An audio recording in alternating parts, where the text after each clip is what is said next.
From CBS News headquarters in New York, this is the CBS Evening News with Walter Cronkite. And in Washington, Eric Severide, Ike Pappas, Fred Graham, Bruce Dunning in Saigon, Peter Collins in Saigon, Ed Bradley in Phnom Penh, Phil Jones in Bakersfield, California, Robert Pierpoint in Sacramento, and Randy Daniels in Hamilton, Ohio. Good evening. From South Vietnam today, more stories that can be described only as indescribable. Reporters and photographers are catching some of it, but the full scope of what is going on there probably is beyond words and cameras. The weekend horror of government soldiers brutally fighting to escape Da Nang on the now stopped U.S. airlift has taken on new dimensions. With almost 1.5 million persons trapped in Da Nang, thousands scrambled to escape on the U.S. Sea Rescue. But that, too, has been ordered halted because of communist shelling. Many drowned trying to get to those evacuation ships, and today, bloated bodies floated into Da Nang's harbor. Others, lucky enough to get on barges, died of exposure before reaching the ships. There are stories of marauding government troops battling over small boats and barges that would take them to the ships. And aboard one of the ships, the Pioneer commander, a report that South Vietnamese Marines killed 25 persons they claimed were Viet Cong suspects. And there are stories of government soldiers seizing control of evacuation ships, of soldiers raping, robbing, beating refugees. Bruce Dunning reports now on the evacuation effort. The first ship to bring refugees into the port city of Nha Trang was the cargo ship Andrew Miller. It was loaded with hundreds of civilians and also soldiers whose units were broken up as they fled from the North Vietnamese. Some refugees refused to disembark from a Vietnamese Navy ship that brought them from Da Nang. They didn't want to be left here in Nha Trang. These people may have fled from other cities into Da Nang, only to find they had to flee again.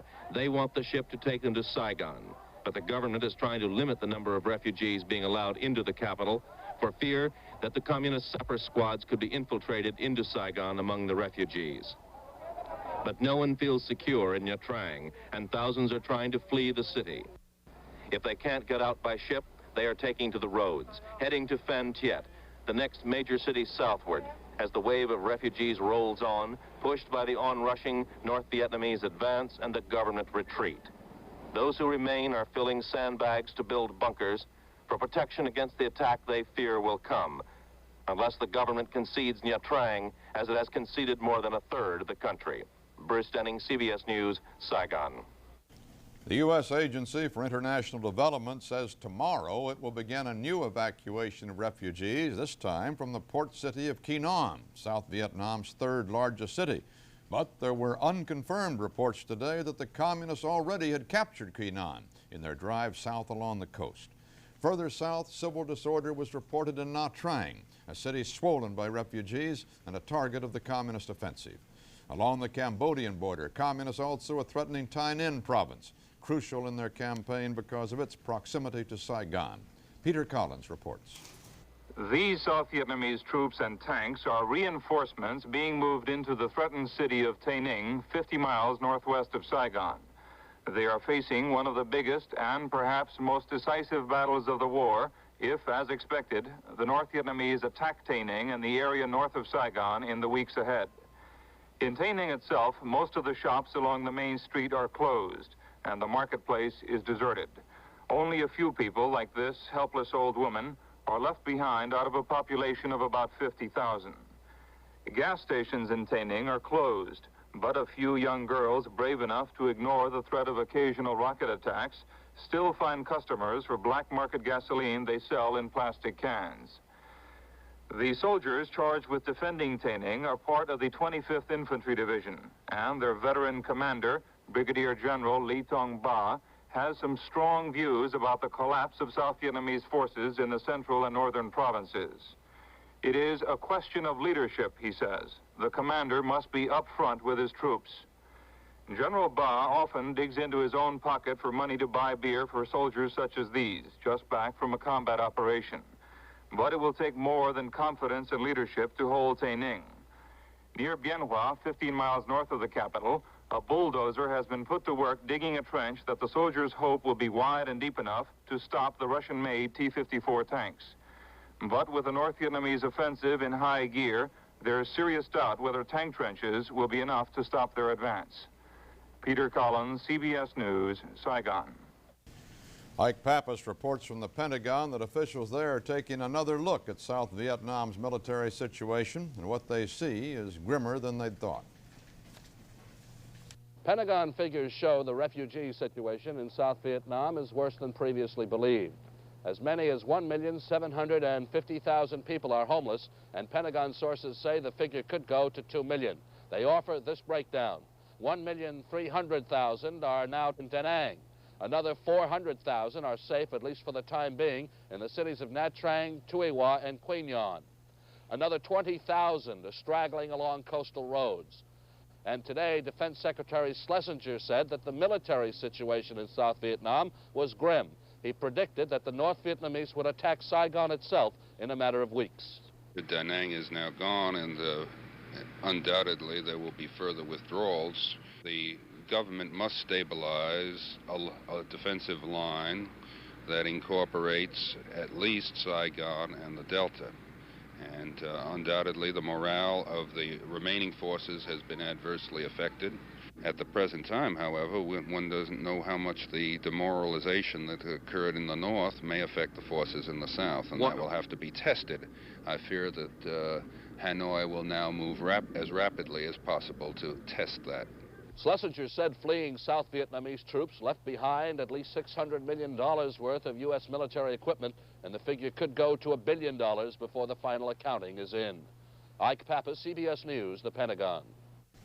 Some American dependents in Saigon reportedly are being evacuated from that city, but the State Department in Washington says it has not ordered any evacuation. The communist advance has prompted the United States, though, to remove highly radioactive fuel from an American-supplied reactor in Da Lat in South Vietnam's southern highlands. The Viet Cong today offered to hold peace talks with the new Saigon government, one that stands for, quote, peace, independence, and strict application of the Paris Accords. The statement was broadcast by Hanoi Radio. This is my wife, and I love her. I love her a lot. And I'll tell you one big reason why. She thinks enough of herself to take really good care of herself. Well, I just don't think you should let yourself go. So I eat right, exercise. I take Geritol every day.